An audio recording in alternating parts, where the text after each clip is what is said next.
So very good evening to all of you. And I would request Dr. Ashutosh kindly introduce Dr. Cessal. So it's a pleasure to introduce Dr. Cessal Kainickal. Dr. Cessal is working at RCC Trivandrum, and he is specifically seeing head and neck cancers, and he has had extensive experience in the management of head and neck cancers. Dr. Cessal is well known in our community for our in teaching programs, various teaching programs, where he generally concentrates in head and neck cancers. And I would like to ask Dr. Cessal to please continue with the talk where he left off, because it was a long chapter that he was teaching us, and we finished a good part of it last week, and the final part we would like to finish this week. So over to you, Dr. Cessal. Thank you, Dr. Ashutosh, for the introduction. I sincerely thank Professor Shalin Kumar, Professor Surabhi Gupta for the kind invitation. Okay, so last day we discussed about the radiological anatomy. We didn't discuss the pathology or radiological staging. We discussed the nasopharynx, the oropharynx, the oral cavity in the last lecture. Today we will this class I will be discussing the radiological anatomy of larynx, hypopharynx, and radiological staging of larynx and hypopharynx. If time permits, definitely we will consider the nasopharynx and oropharynx as well. Now, when we discuss about the larynx, so we know that the larynx extends from this is the epiglottis. This is the epiglottis there. So from the epiglottis to the caudal edge of the cricoid cartilage. So you understand this. This is between C3 to C6 vertebra. So C3 to C6 vertebra is the landmark for larynx. Then it extends from the epiglottis. So we need to understand the bone, the cartilages. If you know this laryngeal frameworks properly, then we will be definitely able to interpret the CT scans very easily. Okay, this is the hyoid bone, which I discussed quite about last time regarding the muscle attachments. This is the hyoid bone. So for all practical purpose, for all the infrahyoid, that is BO, the neck, all the infrahyoid, CT is better than MR. If you look into the suprahyoid areas like oropharynx, nasopharynx, MR may be better than CT scan in certain areas, whereas in larynx and hypopharynx, CTs may be better than in the sensitivities high with MR, but the specificity is better with the CT scan. So CT is the investigation of choice for larynx and hypopharynx. So this is the hyoid bone. Then you have the epiglottis. So you have the epiglottis. You have two parts for epiglottis. That is, one is the suprahyoid part. This is the suprahyoid part of the epiglottis. Why it is important? The suprahyoid part is the mobile part of the epiglottis, and it is inserted into the thyroid cartilage by a ligament called hyoepiglottis. Sorry, this is by a ligament. Is thyroepiglottic ligament. So this is the epiglottis is connected to the thyroid cartilage by a thyroepiglottic ligament. Okay, this is the attachment of the epiglottis to the thyroid cartilage.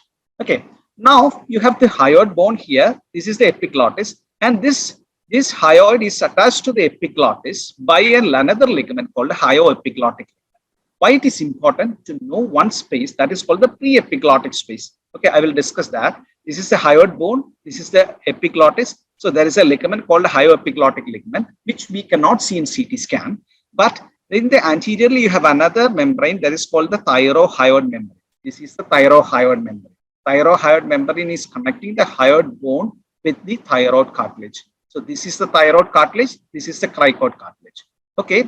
So this is the membrane, thyrohyoid membrane. There is a groove there for the nerve and the vessel, that is the superior thyroid artery and superior laryngeal nerve. This is the groove. So this is the thyrohyoid membrane. And this thyrohyoid membrane anteriorly, posterior to that, there is a space called the pre-epiglottic space. Pre-epiglottic space is bounded superiorly by the hyoepiglottic ligament, posteriorly by the epiglottis, anteriorly by the thyrohyoid membrane. So this space is called the pre-epiglottic space. And once the tumor in the supraglottis extending into this space, this becomes a T3 disease. Okay, very simple. Now, the larynx is divided into the supraglottic larynx, glottic larynx, and subglottis. Okay, I will give you the levels. So the glottis is at the level of this is the cricoid cartilage, this is the arytenoid cartilage. cartilage. Okay, this is the arytenoid cartilage. There are two small cartilage that is called the cornicate cartilage. That we cannot see in CT scan. Okay, so this is the level of the true vocal cord. Okay, true vocal cord is at the level of the cricoarytenoid joint. This is the cricoid cartilage. This is arytenoid. So this is the cricoarytenoid joint. This is the level of the true vocal cord. So anything above that, that is the supraglottic larynx. Anything below that is the subglottis. Okay. So if you look into the hyoid bone, epiglottis, thyroid cartilage, and the cricoid cartilage, you need to understand that cricoid cartilage is more broader posteriorly. Okay, this is posterior view of the larynx. So this is more broad compared to anterior. Okay.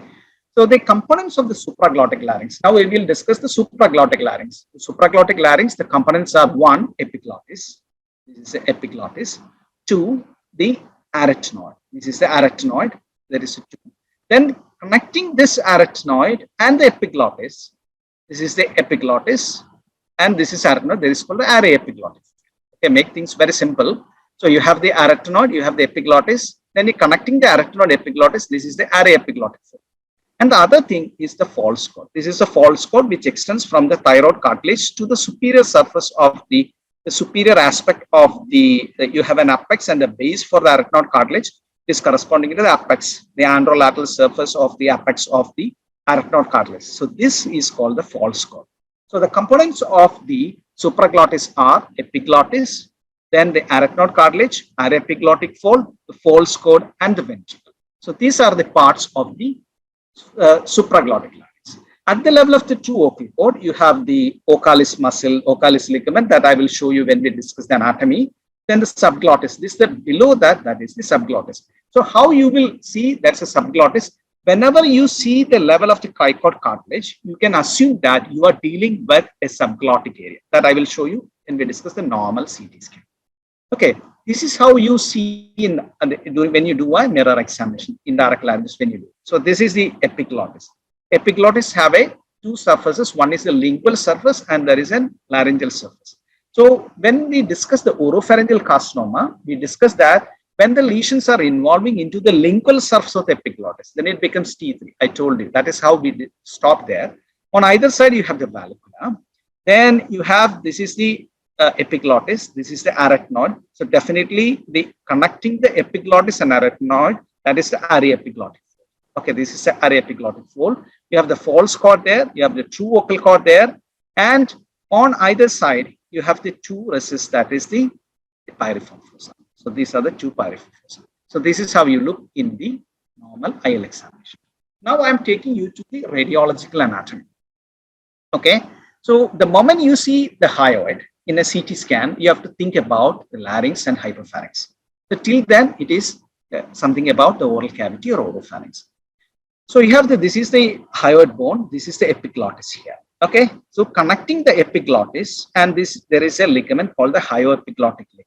This is called the glossoepiglottic fold or glossoepiglottic fold or median glossoepiglottic fold. This is because it is in the median. This is called the median glossoepiglottic fold. Then you have laterally, this is called the pharyngeoepiglottic fold. Okay, this is the normal anatomy. On either side of the median glossoepiglottic fold, you have the recess. This is called vallecula. So why? Then you can ask me, Cecil, you are dealing with an oropharynx because this is the superior limit you have to look at. This is the epiglottis and this is a pharyngeoepiglottic fold. I told you last time that this slide I had discussed last time also. The pharyngeoepiglottic fold is the caudal limit of the oropharynx. So this is the lateral pharyngeal wall. This is a pharyngeoepiglottic fold and this is the epiglottis. Okay. Then you have posterior to the epiglottis, you have this is the array epiglottic fold. This is the array epiglottic fold. Okay. Then posterior to the array epiglottic fold, you have the pyriform fossa. Okay. So at the level of the thyroid cartilage, so you need to understand that on all CT scans, at what level you are dealing with, whether you are dealing with the level of the hyoid bone or whether you are dealing with the level of the thyroid cartilage or at the level of the cricoid cartilage. Why? Because if you want to know the nodes, then it is very easy. If you have any node which is seen at the level of the hyoid bone, it is nothing but it is a level 2. If you are seeing a thyroid cartilage and you see a node, then it is level. If you see a node at the level of the cricoid, that is also level 3, because the level 3, the caudal limit is at the level of the caudal edge of the cricoid cartilage. Okay. Now we have the thyroid cartilage here. So you have the hyoepiglottic ligament, which you cannot see in a CT scan. Then you have the space called the pre-epiglottic space. This is the pre-epiglottic space. Okay. You have the pre-epiglottic space. Why it is important? When you have a tumor in the area epiglottic fold, this is the area epiglottic fold, this is the epiglottis. Then if you have a tumor in the epiglottis, if it is extending into the obliteration of this pre-epiglottic space fat, then you need to understand that you are dealing with a T3 disease. Then why it is important? Because even if the patient does not have nodes, then you have, it's a stage 3 disease. Then you have to add the chemo also. Then you have to know the chemo radiation is the standard. So that's why you need to know. So, but if the tumor is confined to area epiglottic fold alone, or it is confined extending into the pyriform fossa, then it becomes only T2 disease. Okay. So this is the area epiglottic fold. This is the epiglottis. This is the pyriform fossa. The pyriform fossa is bounded medially by the area epiglottic fold, the lateral surface of the area epiglottic fold, and bounded laterally by the thyroid cartilage. Okay. Now I will show you at what level. Okay. So which is this? This is whether it is a hyoid bone, whether it is a thyroid cartilage. Okay. So first we need, this is the caudal edge of the hyoid bone. It's at the level of the caudal edge of the level 2 lymph node. It's at the caudal edge of the 1B node, at the level of the caudal edge of the 1A node. Okay, these are all caudal edge of the hyoid bone, and it is also the superior limit of the 6A lymph node, the anterior jugular. That's it. So the anterior compartment. That is the 6A. That is also at the caudal edge of the hyoid bone. So this is the normal pyriform fossa. This is the normal pyriform fossa on either side. Then this is bounded medially by the, this is the area epiglottic fold, and laterally by the thyroid cartilage. This is actually nothing. These white structures are nothing but the thyroid cartilage. Initially, you are seeing the thyroid cartilage. In the subsequent cuts, you are seeing. So then you need to understand. So that's how you look at the normal, the pyriform fossa. Next thing is the other structure is the false cord. The false cord. This is the false cord is nothing but a mucosal reflection of the area epiglottic fold at the level of the arachnoid cartilage. Okay, at the level of the arachnoid cartilage that I will show you in a series. Okay, so you have, this is the arachnoid cartilage. Arachnoid cartilage has an apex and the base. Okay, the apex, this is the articular facet for the corniculate cartilage, and the base is for the articulation of the cricoid cartilage. Then you have this is the depression for the attachment of the vestibular ligament. Vestibular ligament is nothing but the false cord, and this is for the depression for the attachment of the true open. Okay, so this is the anterolateral surface of the that you don't have to go details into the surfaces of the arachnoid cartilage, but you need to understand that it is an apex and a base. The base rests on the cricoid cartilage, and the apex gives articulation for the corniculate cartilage, and that is how. And this is the cricoid cartilage. Okay, so this is the cricoarachnoid joint. This is the most important functional unit of the larynx. Now, so which level is this? This is at the level of the thyroid cartilage. This is the thyroid cartilage. On arachnoid cartilage started appearing. Okay, so this is nothing but the false cord. Then these are the small hypodense areas. These are called the paraglottic area. This is the paraglottic area. Why it is important? Suppose if you have a lesion in the supraglottic larynx, if the lesion is not in obliterating the paraglottic fat, then this may be only T2. But the patient is having a lesion in the supraglottis or glottis, the lesion is causing an obliteration of the paraglottic fat, then it becomes a T3 disease. Okay, so this becomes a T3 disease. And this is nothing but the pyriform fossa here. This is the arachnoid cartilage. So I have shown you the epiglottis, the array epiglottic fold. Then we have this is the false cord, arachnoid. Then at the level of the thyroid cartilage, you have the level 3 lymph node. Okay, the level 3 lymph node is bound, is the anterior limit, is the posterior 1/3 of the thyrohyoid muscle. So this is the thyrohyoid muscle. The posterior 1/3, then medially it is bounded by the carotid artery, then the scalenus muscle. Posteriorly, the posterior edge of the sternocleidomastoid, then laterally the medial surface of the sternocleidomastoid. So then this is continuing into the posterior 1/3 of the thyrohyoid muscle. So this is the level 3 lymph node. So the moment you see a thyroid cartilage, then you need to understand that you are dealing at the level of the level 3 lymph node. Okay, again, one more slide. So this is the arachnoid cartilage, another CT scan. Just want to know. So after this lecture, you have to read your CT scan of the larynx and hypopharynx by yourself. Then you discuss with your radiologist. Then you will be able to interpret the CT scans better and maybe better than a radiologist. So this is the arachnoid cartilage and this is the thyroid cartilage. Then you have this is the false. This is the paraglottic fat there. This is the piriform fossa. Okay. Now coming to at the level of the glottis. At the level of the glottis, so how you will identify which is the level of the glottis? You have to see 3 cartilages. One, the thyroid cartilage, the arachnoid cartilage, and cricoid cartilage. If you see all the 3 cartilages in a one CT scan, then you may more or less understand that you are dealing with somewhere around the glottis. That's a true occult cord. Okay.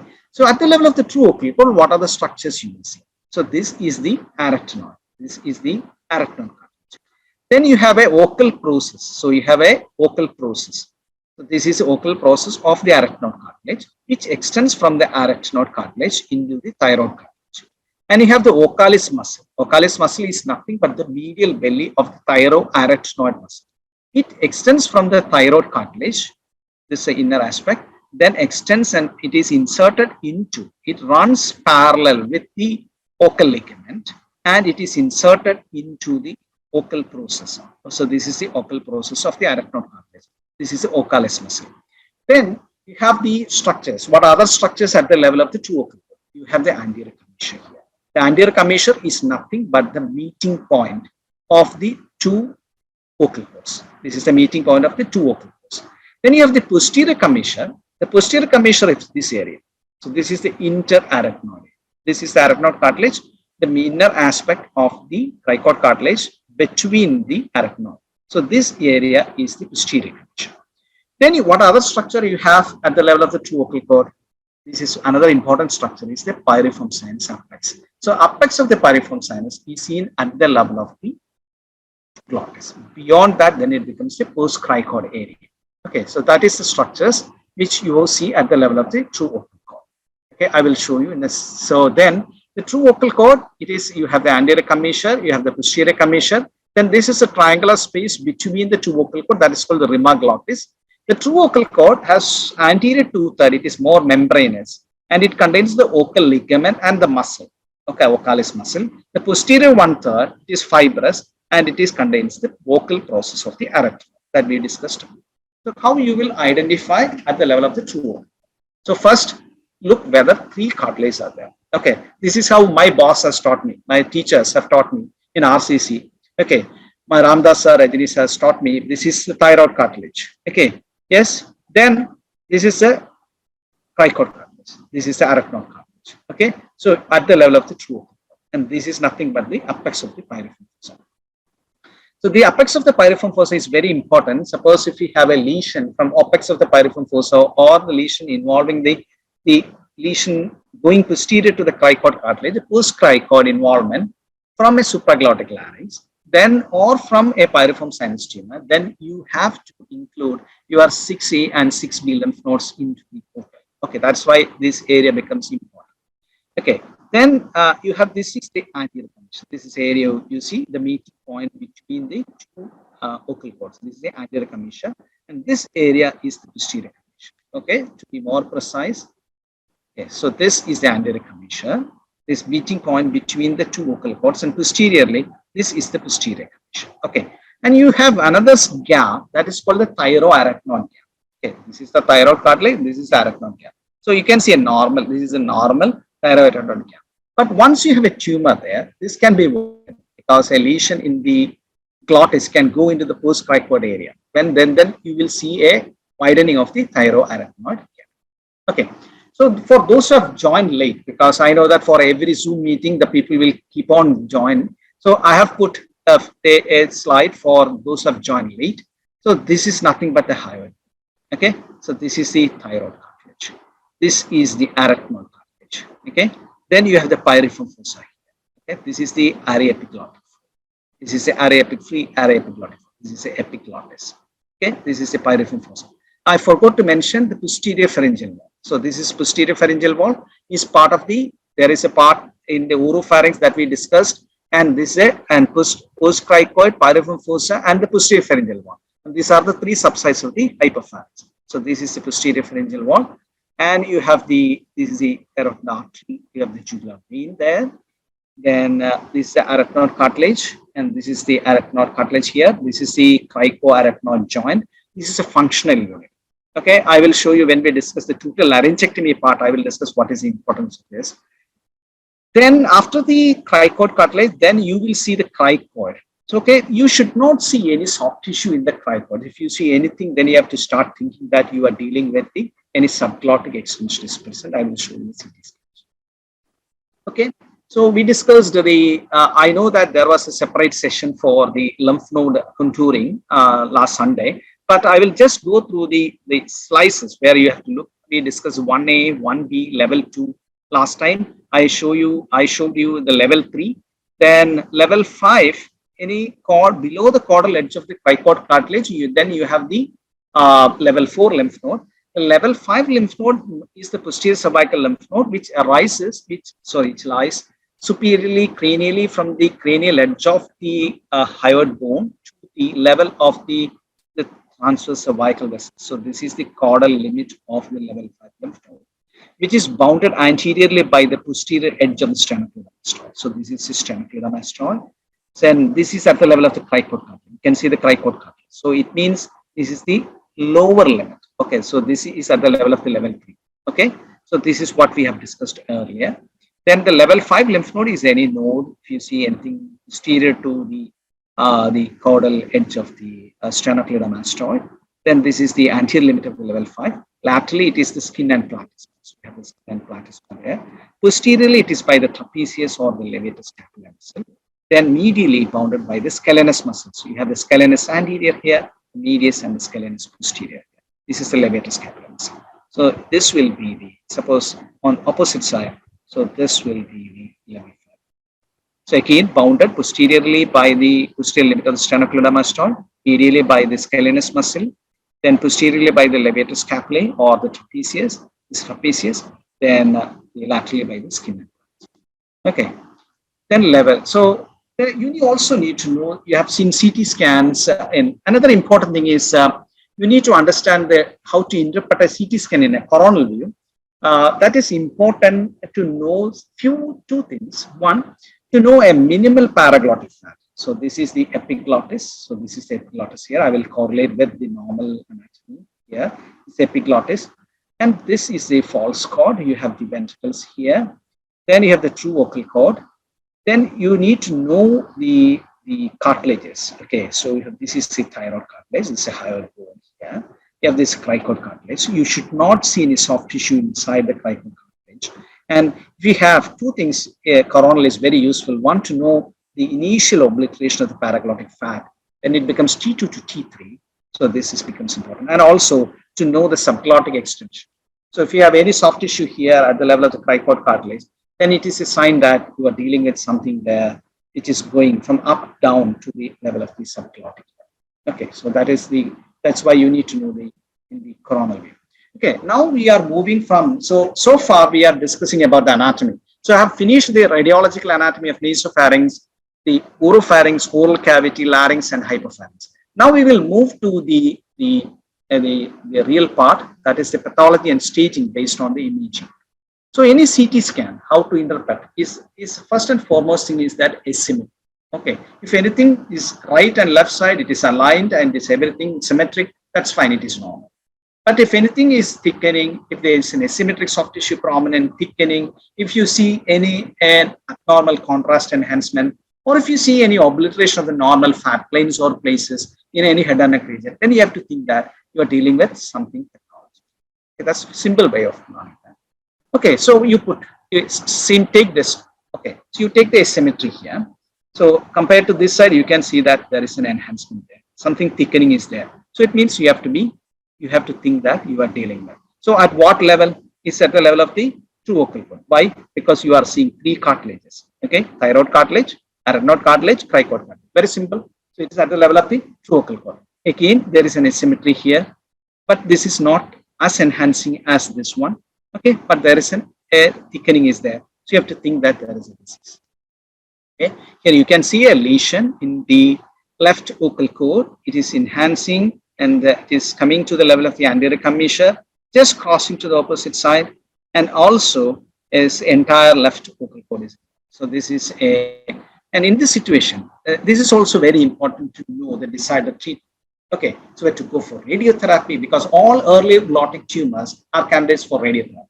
And certain tumors, you can also consider laser. It does not mean that radiation is inferior to them. No, the quality may be better with radiotherapy, but RT laser treatment is also a treatment, reasonable alternative treatment in terms of local need. If you look into the Cochrane review, same are having the same local need. Okay, fine. But once you have a anterior commission involvement, posterior commission involvement, or patient is having a supraglottic extension, patient is having a subglottic extension, then these patients are not candidates. Okay, these patients are treated by radiotherapy. So once the patient is having an anterior commission involvement, you have to think certain things. One, and this area is prone have a transglottic spread. Okay, you can have the patient can have supraglottic and subglottic extension. Number one. Number two, then you have to think that this can also give away and can have an early T4 disease here. The lesion is involving the cartilage and can have an early T4 disease. Second thing. Third thing is that when you're planning for radiotherapy, then you have to use which energy you use. A low energy. If you have a 6 ME, 10 ME, 4 ME, then you may use a 4 ME photon for that, or Cobalt machine for this. Then you may have to use a bolus to attain a good, reasonable good distribution. So these are the things that you have to bear when you have a tumor like this. So first question is that this is a T1 disease. Okay, then you have a checklist. Okay, so this is a checklist. The first question is that whether the patient is having T1A disease or T1B disease. That's number one. Two, whether the anterior commission is involved or not, whether the posterior commission is involved or not, whether subglottic extension is present or not, whether supraglottic extension is not there or not. What about the mobility of the? These are the 5 to 6 points you have to bear in mind before planning a T1 for radiotherapy. So if you know this, and if you can see in the CT scan, then that's fine. Okay, then you can control that. Okay, so this is a T1A or T1B.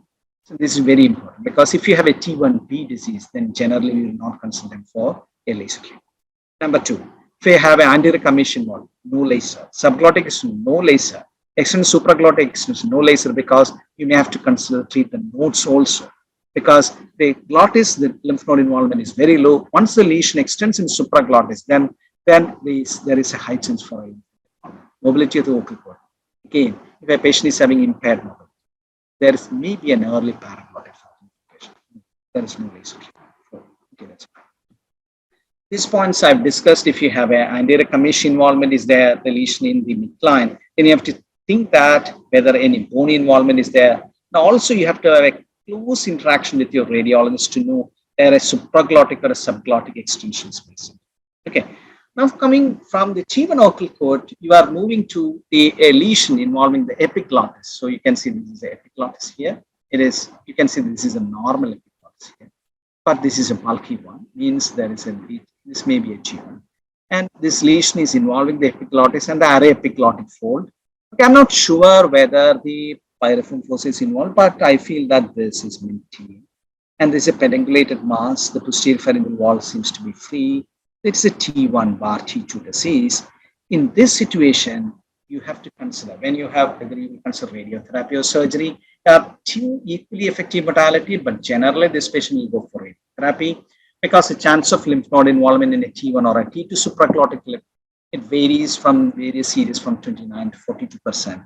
And this is a high chance for a lymph node involvement. So even if you undergo a supraglottic partial laryngectomy and a bilateral elective neck dissection, there is a high chance that the patient may end up in a more positive disease. So in this patient may become, you do a conservation laryngeal surgery, and then the patient may require a post-operative radiotherapy. It becomes then the quality of the oils will come down.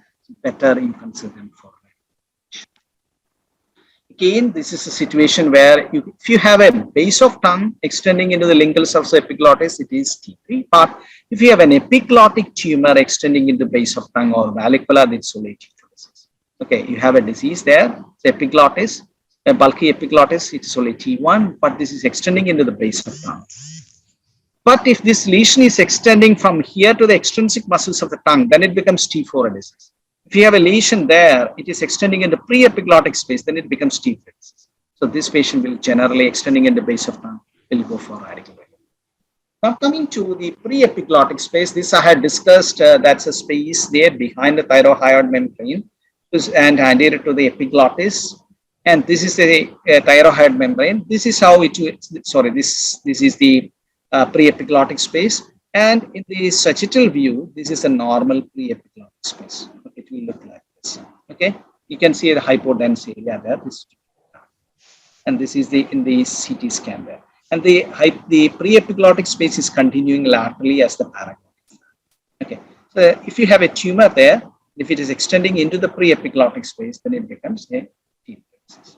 Okay, I will show you this. This is the pre-epiglottic space is obliterated by an enhancing lesion, which is involving the left array epiglottic fold and also the left pyriform fossa. You can see the right pyriform fossa well, but you cannot see the left pyriform fossa. You have to, you need to understand this may be involved. And also the lesion here, this is involving the array epiglottic fold here, it's extending into the pre-epiglottic space. So this is also a T3 disease. And this patient should undergo the standard chemoradiation program. Now the next thing is that the 5 things can make a larynx T3. 2 are endoscopic, 3 are radiological. 2 are endoscopy means 1 is the hemilarynx space. That is a simple and straightforward. Second is a lesion extending in the post-cricoid. If you have a supraglottis extending into the post-cricoid, then it becomes T3. It is also endoscopic.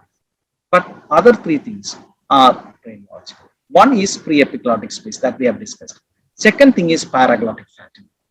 Okay, so this is the left side paraglottic. This is a normal left paraglottic fat here. On the right side, you can see there is an enhancing lesion there involving the at the level of the supraglottis. Because why supraglottics? Because you are not seeing the 3 cartilages together. That's why you see it is a supraglottis. In the subglottic area, you will see only cricoid cartilage. Okay. Okay, so this is at the level of the supraglottis. So it's a paraglottic fat involvement. The false pod involvement is there. And the pyriform sinus seems to be fine. Here, the left paraglottic, you can see the paraglottic fat on the right side. An enhancing lesion in the array epiglottic fold involving the paraglottic fat just anterior to. So this again a T3 disease. And so you can see that I told you about the thyroarachnoid gap. So this is the normal thyroarachnoid. Here you can see that the lesion involving the left glottic region, because this is at the level of the 2 vocal cord, and this is the interarachnoid region, because the posterior commission is also. Anterior commission is involved, posterior commission is involved, the entire left vocal cord is involved, the paraglottic fat is obliterated. Here you can see the paraglottic fat, no paraglottic fat obliteration is there. And also you can see the thyroarachnoid gap is wide. So the thyroarachnoid gap is wide. So if you see, if you contour the tumor, then it will be like this. Okay. So this will be your GT. So then the thyroarachnoid gap is wide. The same thing has happened for this case also. This is the thyroarachnoid gap. And this is the cricoarachnoid joint at the level. And you can see thyroarachnoid gap is wide. And the cricoarachnoid joint is the functional unit of the larynx.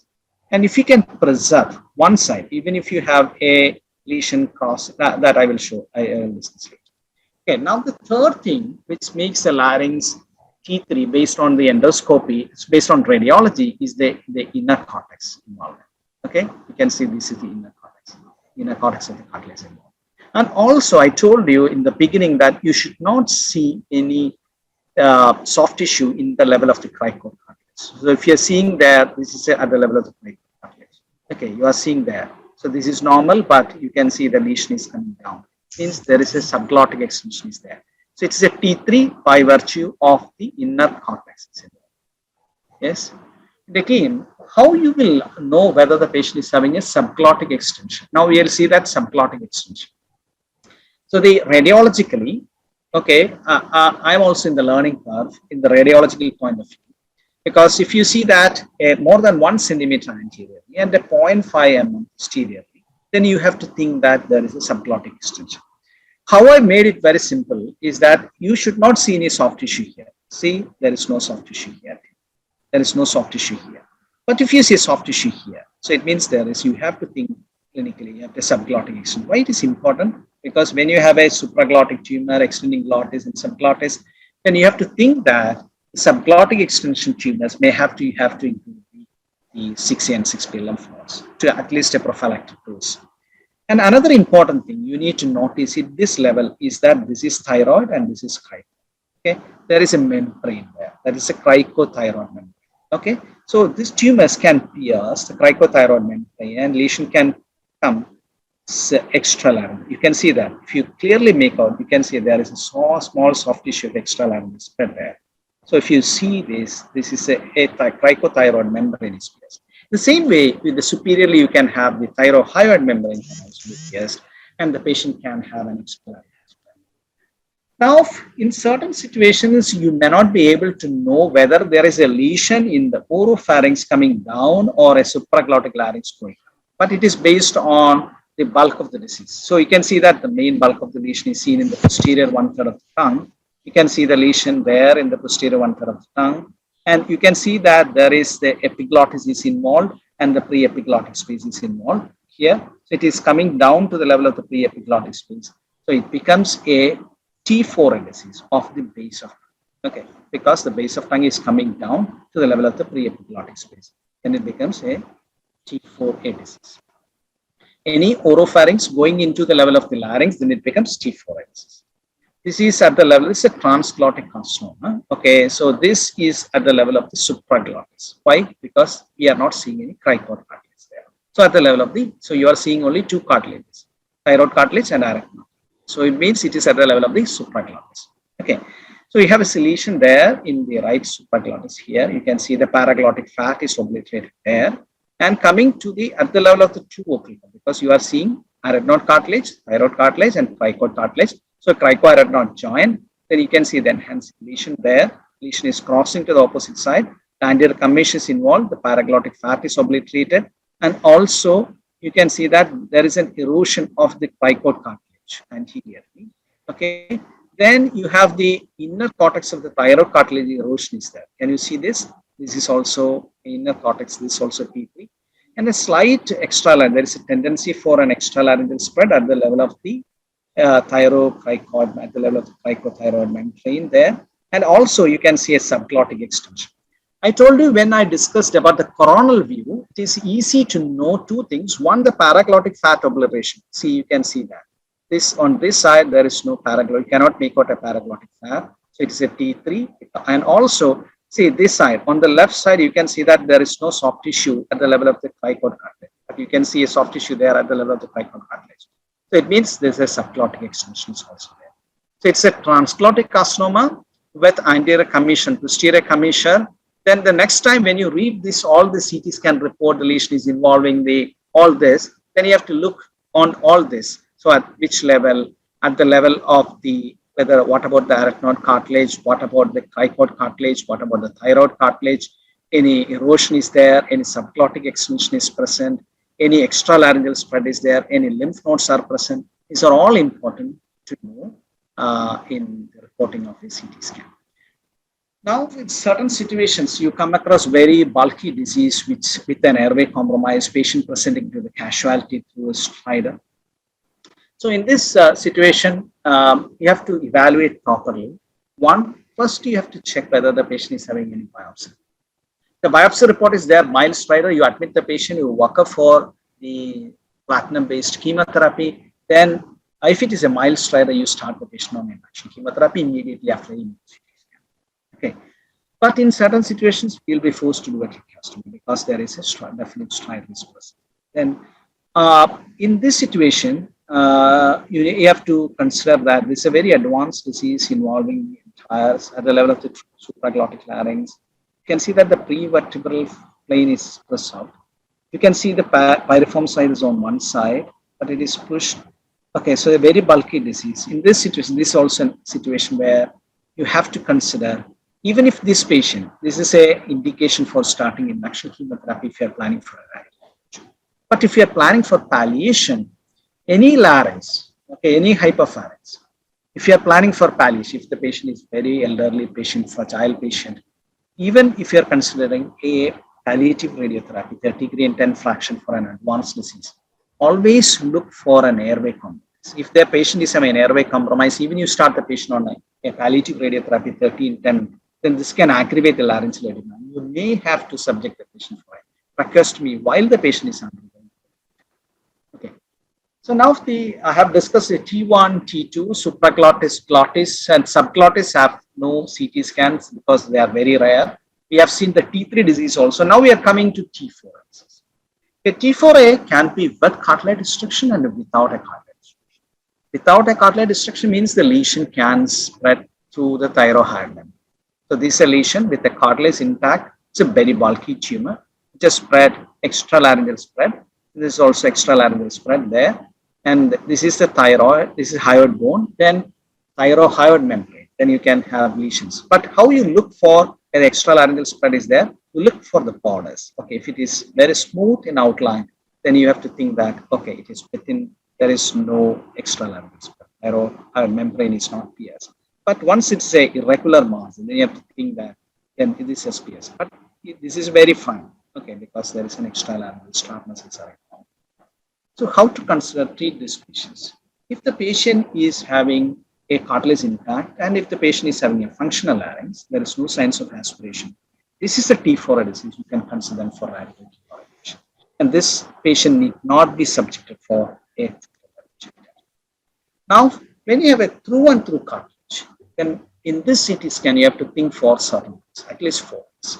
One, what about the extralarynx? Okay, this you can all have extralarynx, but through and through cartilage destruction. The first and foremost, you have to think about whether it's what about the vessels? Okay, vessels any encasement is there. Because then it becomes T4b, you cannot subject that patient for surgery. Second is pre-vertebral fascia. Okay. Third thing is what is the extent of anterior skin involvement. This makes a surgeon alarming. This decision for considering a reconstruction. And fourth thing is what about the thyroid? These are the 4 things you have to look when you look into this CT scan. Okay. So if you have, and this is a through and through cartilage destruction is the only absolute indication for doing a surgery, upfront surgery in larynx.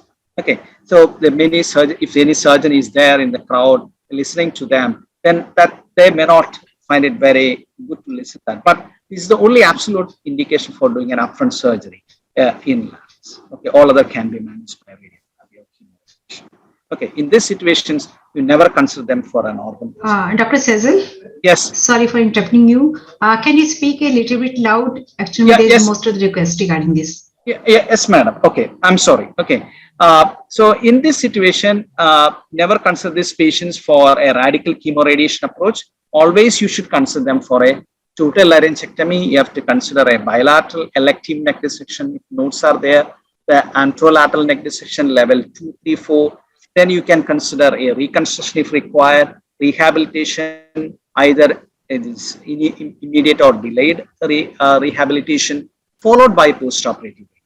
All these patients should have surgery followed by postoperative. In certain situations, if the lesion is confined to one side and the cricoarachnoid joint is preserved on the other side, then you can consider that patient for a near total laryngectomy.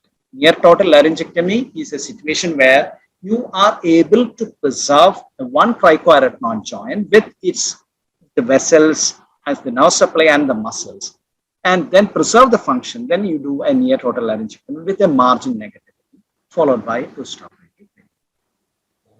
Yes, so this is how this is very simple. If you have an inner cortex involvement, then standard treatment is to go for a chemoradiation. But if you have a through and through cartilage, extralaryngeal spread, through and through cartilage, then you do surgery followed by adjuvant treatment. It's a planned treatment. Means the patient should have enough reserve to undergo a total laryngectomy, bilateral neck dissection followed by post-op radiation. If not, then never subject that patient for surgery, because then the patient should receive a planned treatment, surgery and post-op radiation. If the outer cortex, what about the outer cortex? Is the inner cortex involved? Outer cortex is doubtful. In this penetration, in this situation, I will be after the radiologist, because then they are the boss. You have to tell whether this is outer cortex is intact. If this outer cortex is intact, then you can consider that patient for a radical chemoradiation. Okay, coming to T4b disease, in T4b disease, this is a very advanced disease in replacing the entire larynx and the hypopharynx. And with a very difficult tracheostomy, I believe that this was a very low tracheostomy. The surgeon find it very difficult to do this tracheostomy. With a pre-vertebral fascia, pre-vertebral muscle involvement, encasement of the carotid, extensive skin involvement. And straight away, this patient will go for a palliation. But if this patient has to undergo a palliative treatment, the airway is a real concern. The airway is compromised, stridor is present, no tracheostomy done, mild stridor or the no stridor there, then I prefer the patient to undergo a palliative chemotherapy. That's T4b. Now this is a checklist. If you go to the ICMR website, they have given a guidelines. I'm also part of the committee. So this is the CT scan checklist for the ICMR guidelines for larynx. One, the site of the disease. You have to mention whether it is a supraglottic larynx, glottis or subglottis, number one.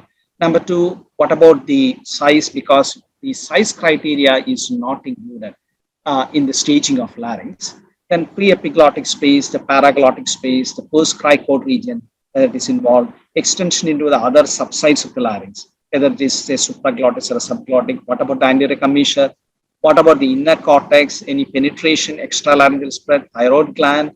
What about the superior and inferior extent, pre-vertebral fascia involvement, carotid artery encasement is there or not, extralaryngeal spread, may or may not be with cartilage and the lymph nodes. So you need to check all this when you see a CT scan of the larynx. And if any of them are missing, you go back and ask the radiologist to report on that.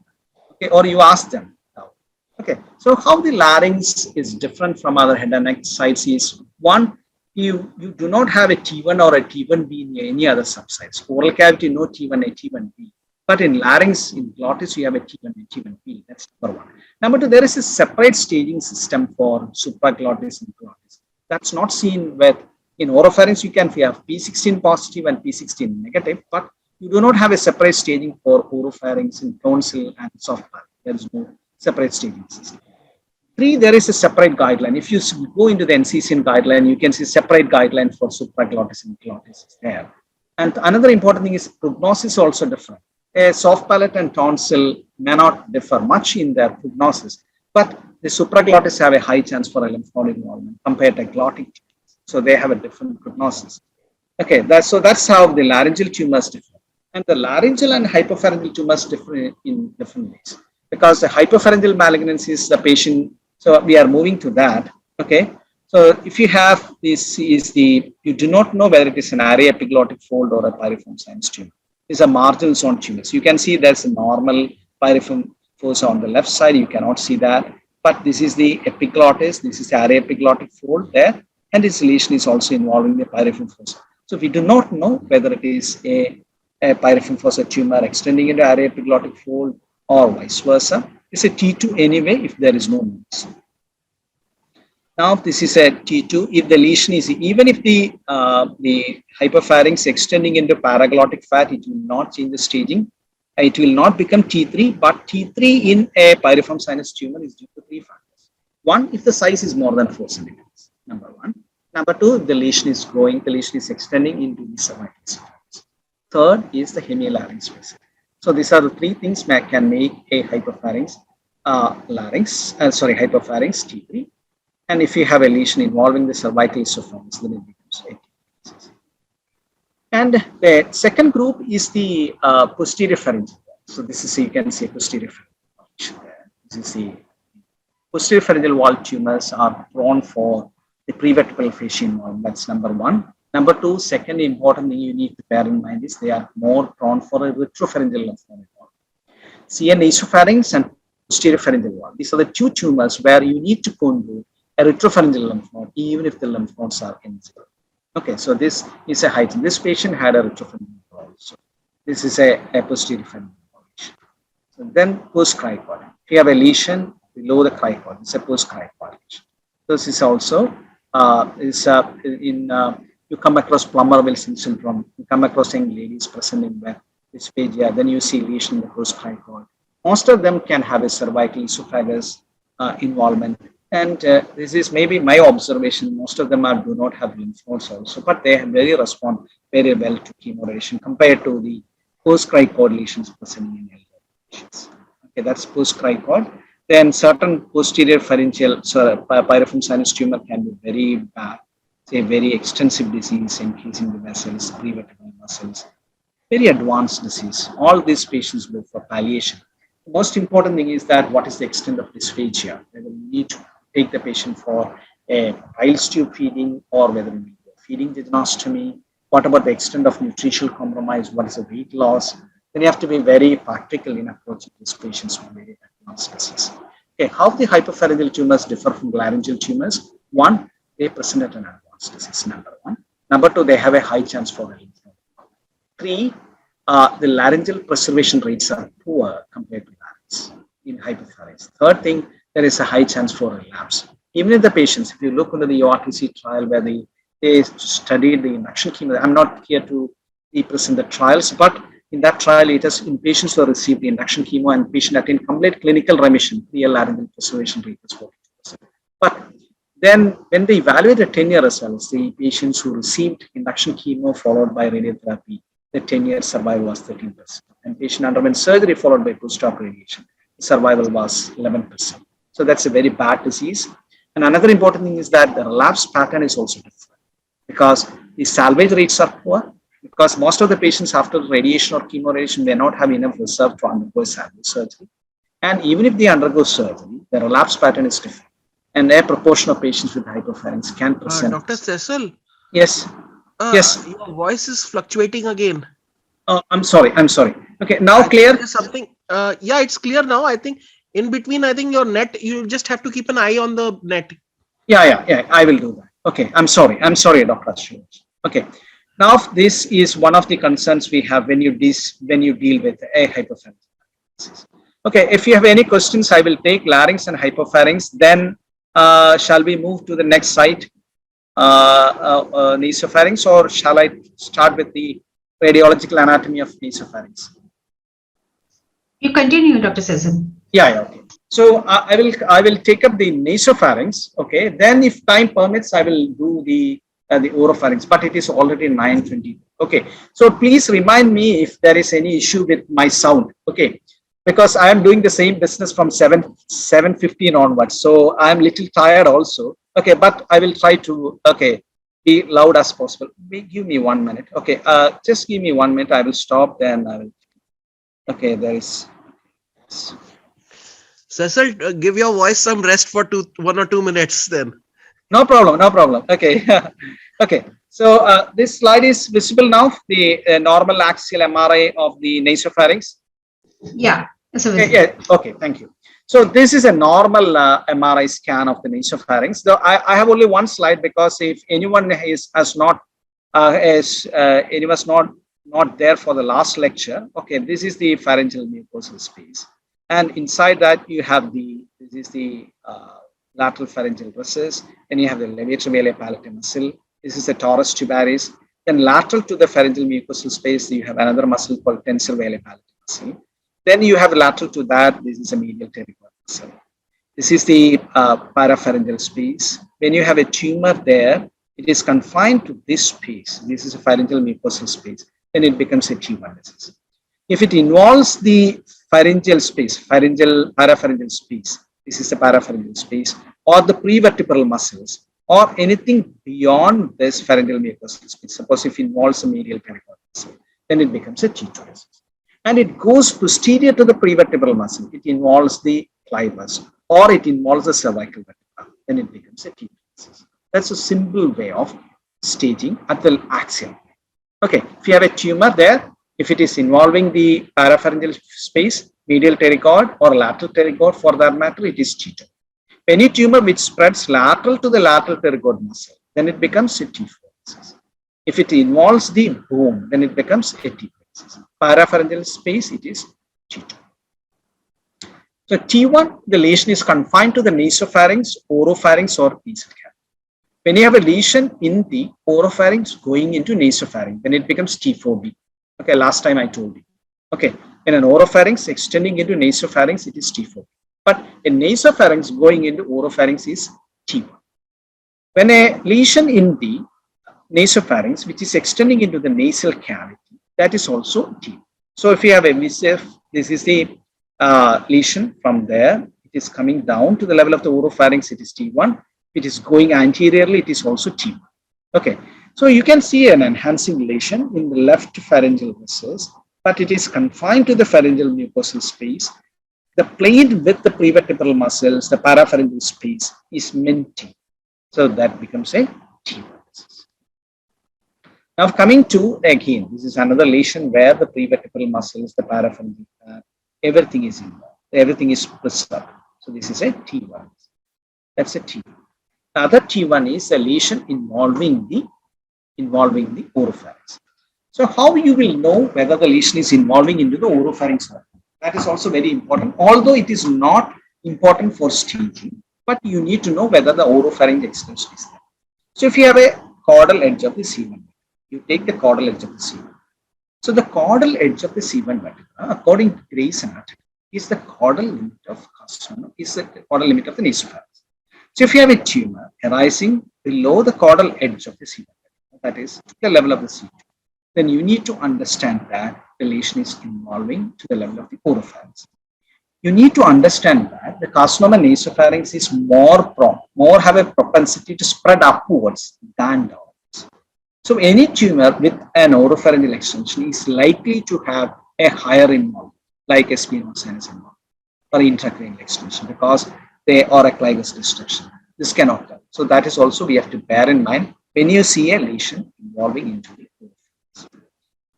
Now, how you will understand the lesion is involving into the nasal cavity? Okay, suppose if you have a lesion in the anterior limit of the, you have the pterygoid plates here. If any lesion is spreading anterior to the pterygoid bone, then you have to think that you have a nasal cavity extension. It is also T1, but you need to know when you have to think that this patient is having a nasal cavity extension. Now coming to T2 disease, any lesion, this is the difference between the 7th and the 8th TNM. If you look into the 7th TNM, you can see that 7th TNM, it was the carotid space was not included, the parapharyngeal space was different. But now you need not think about the 7th, but you just think about the 8th only, because that's the current one. So three things. So this is a lesion which is involving the parapharyngeal space, medial pterygoid muscle, lateral pterygoid muscle, the carotid space involvement, and also the prevertebral. So when you have a carotid space involvement in oropharynx, it is T4. In larynx and hypopharynx also, when a vessel is involved, it is T4. But when you have a nasopharyngeal carcinoma, even if the carotid space is involved, it is only T2 disease. That is very important. You should not upstage it as T4. The prevertebral muscle involvement is also important in stage. The prevertebral muscle involvement, like longus capitis and longus colli, if they are involved in a carcinoma nasopharynx, it is T2. In oropharynx, take it from me, the prevertebral muscles are not included in the stage. In larynx and hypopharynx, if the prevertebral muscles are involved, that we have seen a few minutes back, then it becomes T4. In nasopharynx, it is T2. In oropharynx, not included. In larynx and hypopharynx, it is T4. Okay, that is T2. Then I will show you how to look that in an MR and a CT scan. Okay, so you can see that this is an MR. You can see that this, the prevertebral muscle, its plane is obliterated. This lesion is extending into parapharyngeal space. And it also abutting the medial pterygoid, but it is not infected. Okay, so this becomes a T2 disease. The same is here in a CT. This is a normal, right, the lateral pharyngeal recess. This is a torus tubaris. This is opening of the eustachian tube. You can see the parapharyngeal space here. This is the styloid process. This is the carotid sheath here. Here you cannot see the vessels clearly. The carotid sheath is pushed laterally. The parapharyngeal fat is obliterated here. The prevertebral muscles are involved. It likely to be abutting the pterygoid muscles as well. So it is a T2 disease. Then this is a classic MR picture. It shows that the prevertebral muscles involve the parapharyngeal fat and involvement of the pterygoid muscles. So this is a T2. And here you can see that the encasement of the vessels, the carotid sheath is also involved. So in nasopharynx, it is fully T2. But you need to understand that if this tumor spreads more laterally to the parotid space, or then it becomes a T4 disease. Now coming to the T3 disease. So we said T1. T1 is a lesion involving the nasopharynx, lesion extending into the oropharynx and also the nasal cavity. That is T1. T2 is involvement of the prevertebral muscles, carotid sheath, parapharyngeal space, medial and lateral territories. Coming to the T3 disease, it is any involvement of the bone. Make things very simple. Any bone involvement in head and neck is T4. Exceptions: 1, see a nasopharynx where it is only T3. Number 2, see a maxilla coming to oral cavity, it is T2. These are the only 2 exceptions. All otherwise, any bone involvement or a cartilage destruction, it is T2. Okay. Now in nasopharynx, this is only T2. Okay. So you need to know this is a clivus destruction. This was one of my patients treated in 2013, and this patient actually presented with meningitis. Okay, patient presented with meningitis, and after the meningitis recovered, the patient had severe headache, and patient had the other features. Then they did a CT scan. It was found that there is a clivus destruction was there. This is a clivus destruction. So any bone, this is a clivus destruction, and it becomes a clivus. And lower down, it is a cervical. And again, this is a base of skull involvement. You can see that it's a base of skull involvement. So in say induction chemotherapy, the standard became initial publication came in 2016. Induction chemo followed by chemo radiation. Till then, the concurrent chemo radiation was the standard in nasopharynx. So when I went for a meeting, conference, so my SR then controlled and told me, sir, it is very close to the brainstem. Okay, what we should do. And I said, no, this patient should undergo induction chemo. Okay. So then now the induction chemo has become a friend for a T3 and T4 disease. Okay. So why you need to know all this is in a T1 and 0 standard treatment is to go for radical. In a T2 and 0, it is chemo radiation, it is radical radiotherapy plus bar minus chemo. In the IMRT era, there was a phase 2 study have shown that there is no benefit. There is a phase 3 trial ongoing. The role of chemotherapy in stage 2 carcinoma and nasopharynx is debated. In stage 3, that is T3, T4 disease, or patient is having a more, generally the standard approach is to give induction chemo followed by radical chemo. Okay, now you have another T3 is any maxilla. You can see that the maxilla is involved. Okay, any paranesis cells, phenol cells, base of skull involved. These are all T3. And now coming to T4. Okay, all head and neck tumors, you have T4A and T4. 2 exceptions. 1, see a nasopharynx. Second is the P16 positive, see oropharynx. Okay, so what is T4 in nasopharynx? Is 1, intracranial. 20% of the carcinoma nasopharynx is clinically diagnosed T4 disease because the patient can have cranial nerve palsy. So the moment you see the patient, so if the patient is having palatal palsy, you have 3, 4, 6 cranial nerve palsy, then you know that you are dealing with the T4 disease. So 20% of the T4 disease in carcinoma and nasopharynx is staged clinically. 80% is staged radiological. 1, intracranial extension. Second, hypopharynx, very rare. Orbit, parotid gland, any tumor which spreads beyond the lateral surface of the lateral territory. So this is lateral to the lateral territory. So I told you when we discuss the infratemporal fossa, that we have to correlate here. The lesion lateral to the lateral pterygoid plate is considered infratemporal fossa. So that was the initial definition. Now it is lateral to the lateral pterygoid muscle. That is the definition for in nasopharynx. So it involves the infratemporal fossa, that is lateral to the lateral pterygoid muscle, then it becomes a T4 disease. Okay, I will show you a few examples. Okay, it is very difficult for me to be very honest with you. I am still in the learning curve for understanding the foramina in the coronal. Okay, I take the liberty to say that I am also in the learning. Okay, so how to understand the foramen rotundum, foramen ovale, and foramen? Make things very simple. Okay, when we discuss the radiological anatomy of the base of skull, I told you that the anterior is the foramen. So if you have anything posterior to the eye, then it becomes a foramen. Okay, so then you have the foramen rotundum communicates to the maxilla. At that point, the foramen ovale, this is the carotid, and this is at the level of the. This is the foramen. Okay, then how you understand the foramen lacerum? This becomes the internal thyroid artery becomes more horizontal here. That is more posterior. Then that becomes the foramen. So this is at the level. How you identify? Identify at the level of the foramen lacerum, then by the horizontal plane of the internal. Okay, sometimes it is very difficult. I am also in the line. Okay. Then this is you can see that this is the pathological remark. So the Kawana sinus here. So this is the you have the not all things here. You have the Kawana sinus here. I have discussed with the pituitary fossa everything last time to know what is the Kawana sinus part of internal thyroid artery, because that's very important here. Then if you have any tumor there, then this is a foramen ovale. You can see a perineural spread. Okay, so you have to check between the two heads. I told you in the last class between medial pterygoid and lateral pterygoid. Then you have to trace the foramen ovale. Then you have to see that this is a spread. And in this you can see this is a normal, the horizontal.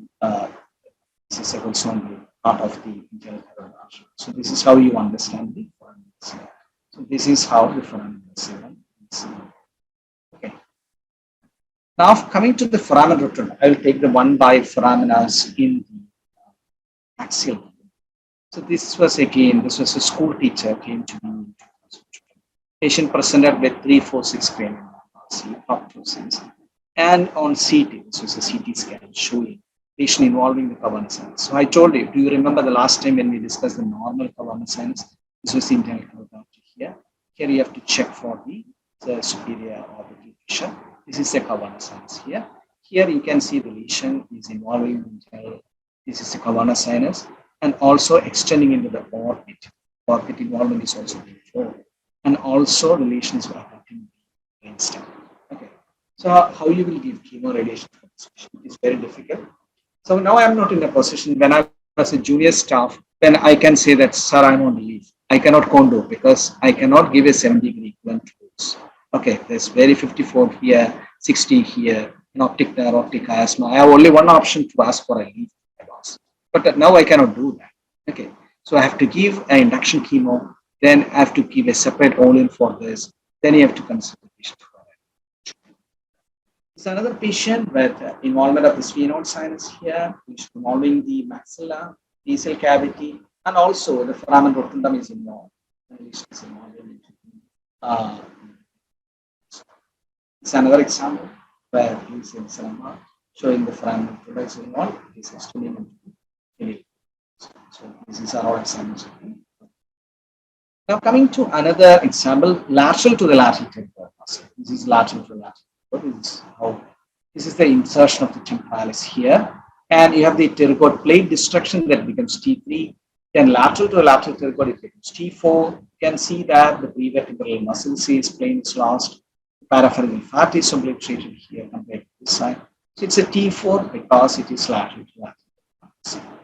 Again, in this situation, if you have a lesion lateral to lateral pterygoid, it's again, it is coming up to the medial edge of the same. So this is also a T4. Yes, again, involvement of the parotid space. Involvement of the parotid space. Okay. Parapharyngeal space is T2. The carotid space is T2. You have the parapharyngeal space here. Sorry, parotid space here. Involvement of the parotid space. So lesion involving the cranial nerve palsy, intracranial extension. I have shown you orbital involvement. Then the parotid gland, it is T4. Lateral pterygoid is T4.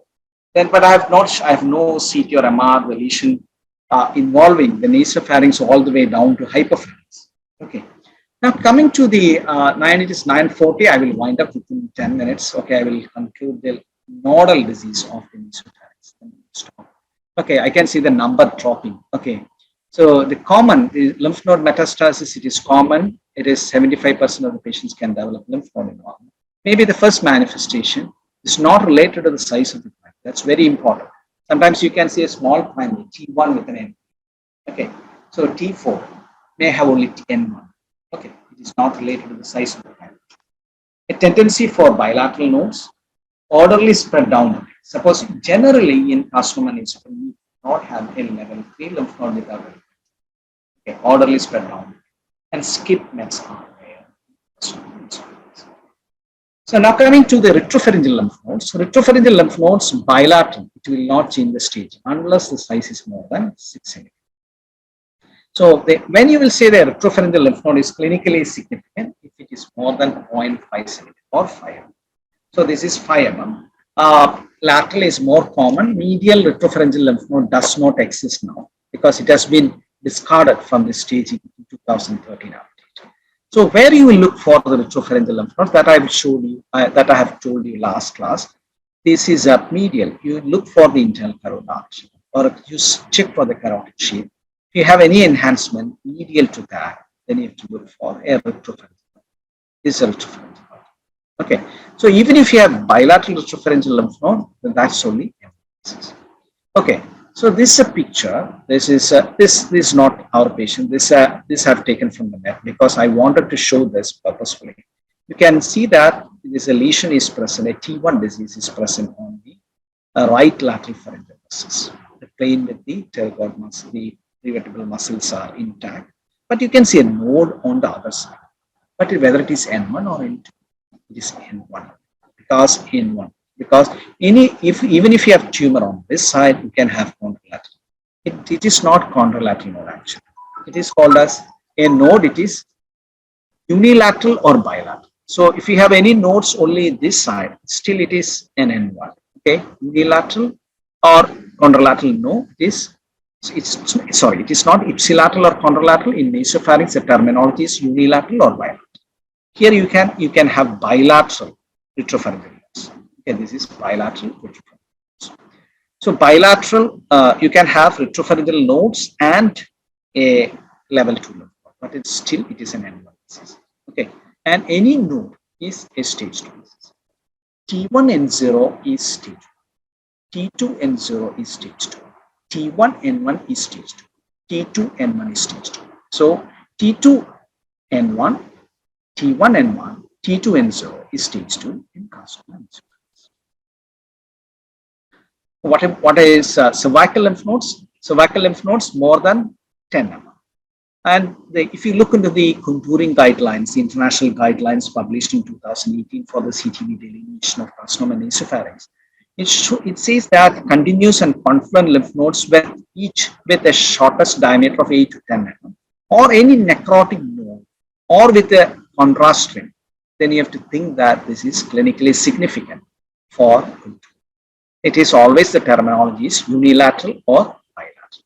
What is N1? N1 means single or multiple nodes, none more than 6 centimeters, not below the level of the caudal edge. So bilateral nodes, there is no subclassification. In P16 positive oropharynx, when this, if we discuss the oropharynx part, then we didn't discuss that in the radiological anatomy, but I have slides. Then if you have a P16 positive oropharynx or in CN nasopharynx, there is no subclassification for N2, only N2. There is no N2A, N2B or N2C. So it is called the bilateral. Okay, so it is unilateral or bilateral. So none of the nodes should be more than 6 centimeter, and none should be below the caudal edge of the cranial cartilage. So there is an exercise for it. Which is the level of lymph node? Because any node at the level of the hyoid bone, it's a hyoid bone. This is the thyroid cartilage. So you have to know that this is hyoid bone. So it is a level 2. Patient is having a bilateral level. The moment the patient is having a bilateral nodes, it becomes an N2 disease. It becomes, there is no N2A or N2B or N2C, but it is N2. The moment the patient is in N2, then it becomes a stage 3 disease. Okay, stage 3 means T3 or N2. That is stage 3. Okay, this is at the level of the thyroid cartilage. Okay, again a revision. This is a pre-epiglottic space. It is continuing as paraglottic space, and this is the epiglottic fold here, posterior pharyngeal wall here, thyroid cartilage. Then this is the normal pyriform fossa on both sides. Okay, so at least you should understand that from today's lecture. You have bilateral nodes, and it becomes an N2 disease. Now, what is N3? N3 is any node more than 6 centimeters, or that is irrespective of the size. Any node more than 6 centimeters means even if you have 10 centimeter node, even if you have skin involvement, even if it is sternocleidomastoid involvement, even if it is internal carotid artery engagement, it is only N3. There is no N3A or N3B in carcinoma nasopharynx. In the same way, in a patient who have any node below, suppose if you have any node below the caudal edge of the cartilage, irrespective of the size, suppose if you have, even if this is 1 centimeter, below the caudal edge of the cartilage, below the caudal edge of the cartilage is important to this one. The level 2 becomes, sorry, level 3 becomes level 2. So level 3 means between the caudal edge of the hyoid bone to the caudal edge of the cricoid cartilage is level 3. At the same time, posteriorly, this is the same limit for dividing 5E and 5B. Okay, so if the node anterior at the level of the level 4 and posteriorly at the level of the level 5B, then that becomes a N3. So I will give you 2 examples. This is an N3 node because the size is more than 6 centimeters. This is N3 again. This is at the level of the trachea. So you are not seeing trichord there. You are seeing trachea. So it becomes at the level of the level 4. You see a level 2 node, level 4 node, then it becomes a N3. Okay. So size is immaterial there, but here only size matters and no extracapsular extension. That's so coming to the composite stage. Stage 1 is T1N0. Stage 2 is that I have told you T2N0, T1N1, T2N1. Stage 3 is T3 or N2. Stage 4 is T4 or N2. Okay, there is stage 4B is metastatic disease. Okay, so here this is radical heredity. This is radical heredity plus bias. Okay, for a node positive generally chemo. In patients with stage 3, it is induction chemo followed by chemo. Metastatic disease, you have to use. Thank you very much for your patience. Okay, so I will not be taking the oropharynx because it is not possible. It's almost 10 o'clock. Thank you. Thank you, Dr. Cessal. Most of the questions I think have come from Dr. Ashok Shinoy, and he has mostly, Dr. Cessal has answered these questions. If there are any more questions, we'll be happy to take them.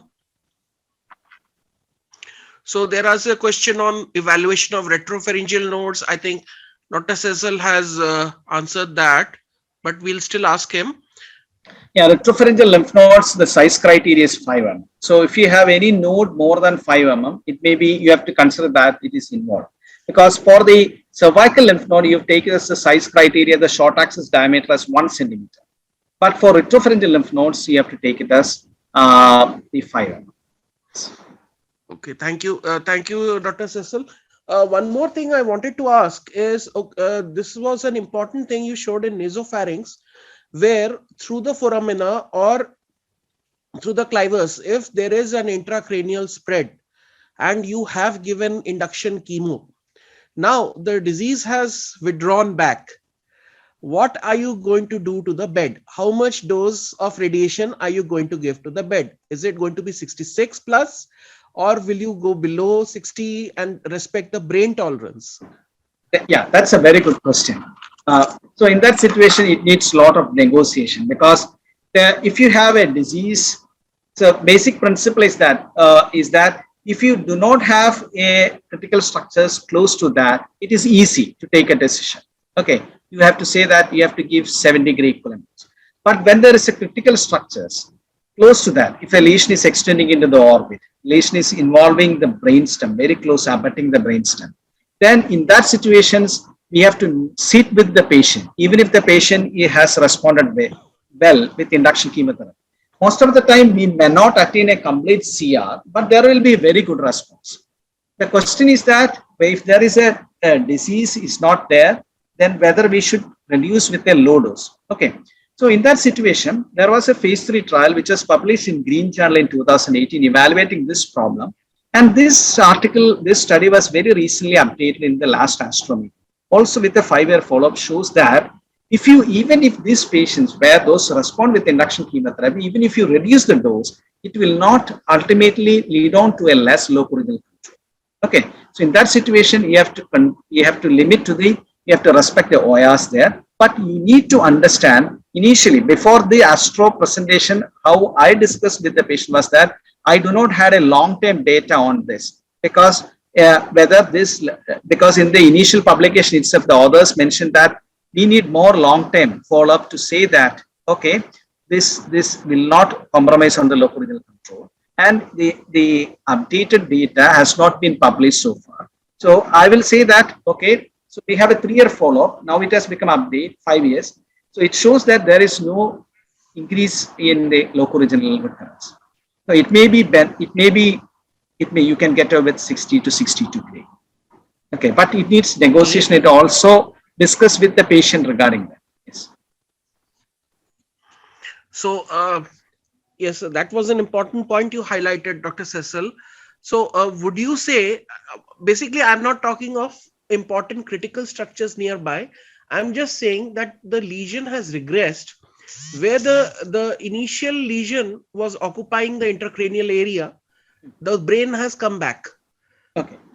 But that was the bed previously. Okay. So, would you now go up to 66 in that or restrict yourself? Okay, so if it is an extracranial, even if the lesion has regressed, if you look into the 2018 guidelines, it says that it is wise to give the fluids. The issue comes, okay, whether if there is no, again you can argue that there is a study which has a 5-year follow-up shows that then whether you can come down to the volume, come down the dose, come down the volume. Again, it needs discussion with the family. Okay, that also you have to individualize. But my personal view is that if there is an extracranial part, there is no critical component is there, then if you can get away with a rapid volumetric treatment with a full dose, then you go for it. Okay. There's one more question from the participant. What is the definition of functional larynx? Okay, so any dysfunction, suppose if you go by the definition, you can say that even in the hoarseness is also a dysfunction of the larynx because the larynx is not producing its function. But when you will say that the function of the larynx is impaired, to consider that patient for an organ resection. That's the most important. So if the patient is having, say, if the patient is having an aspiration, then in that situation, if you have a larynx, a bulky T4 disease, and patient is having aspirate, in that situation, it may not be the wise way to consider that patient for a larynx operation. Why? Because the function of the larynx is already lost, and this patient can have an aspiration, and the patient is likely to undergo a salvage laryngectomy, even if the patient attains a CR with chemoradiation. Number one. Number two, at that time, the patient may not have enough pulmonary reserve to undergo salvage. So that's the only situation we are in. That is again a matter of debate. So if you discuss in different forums, different things will. Suppose a patient is having hemilarynx specific. That is whether this patient should be offered a radical chemoradiation, whether this patient undergo laryngectomy. No. This patient should be offered radical chemoradiation. But if the patient is having a aspiration is present, in that situation, it may be better to consider that patient for a surgical operation. That may be the only stage 3 and stage 4. So if a patient is having stage 3 and stage 4 a intact larynx and functional larynx, an intact cartilage and a functional larynx, then that patient become a candidate for chemotherapy. The patient is having a through cartilage destruction or patient is having a dysfunctional larynx, then that patient will undergo surgery for a destruction. Okay. Could you reiterate once more for our students regarding decannulation, right? The involvement of the thyroid or the cricoid cartilage, when to go in for chemoradiation and when to go in for surgery? Okay. If there is no through cartilage, decannulation will take another. Okay. So if there is no through cartilage destruction, through cartilage, no, if there is. So when do we? Okay. If the patient is having a sclerosis, if the patient is having a erosion of the inner cortex, there is no need to consider that patient for a laryngectomy. That patient can be comfortably taken for chemoradiation. But the thyroid cartilage through cartilage destruction is there. Then that patient may be better treated with surgery, followed by post-operation. That's the only upfront indication for doing this. Okay.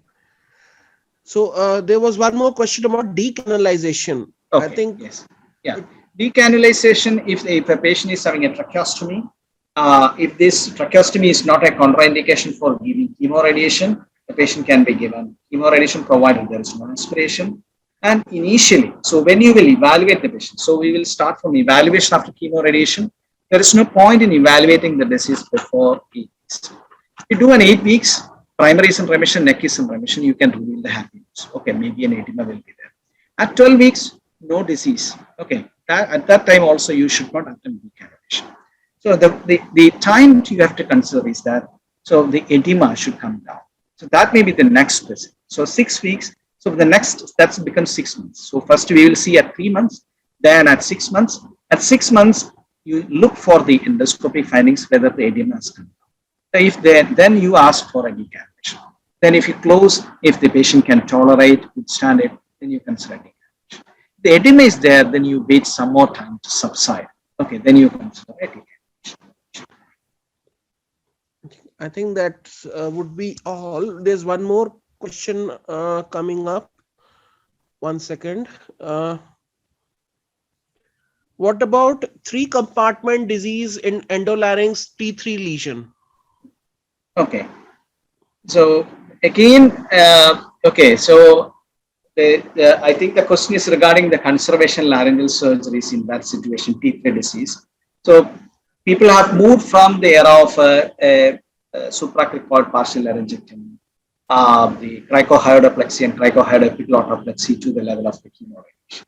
So the people are moving from that to the chemoradiation era compared to the conservation laryngeal surgery in a T3 disease. Okay, so I think those are the questions we have for you right now. Thank you, Dr. Cessal, and I'll hand over to Dr. Surbhi again. Okay. Thank you so much, Dr. Cessal. I really appreciate your effort. You are teaching since 7:50. Now it's about 3 hours. You are continuously taking class, and you are always awesome and excellent talk. And I think students will remember this thing. Dr. Shalin would like to say something. Concluding remark? Not at all. Not at all. Okay. Cessal is one of his kind. That's all. Yeah. Thank you, sir. Thank you so much. Thank you so much, Dr. Cessal, once again. And thank you, Dr. Ashutosh, for moderating the session. And thank you all the participants. So tomorrow we'll meet again at 8 p.m. Thank you. Thank you, ma'am.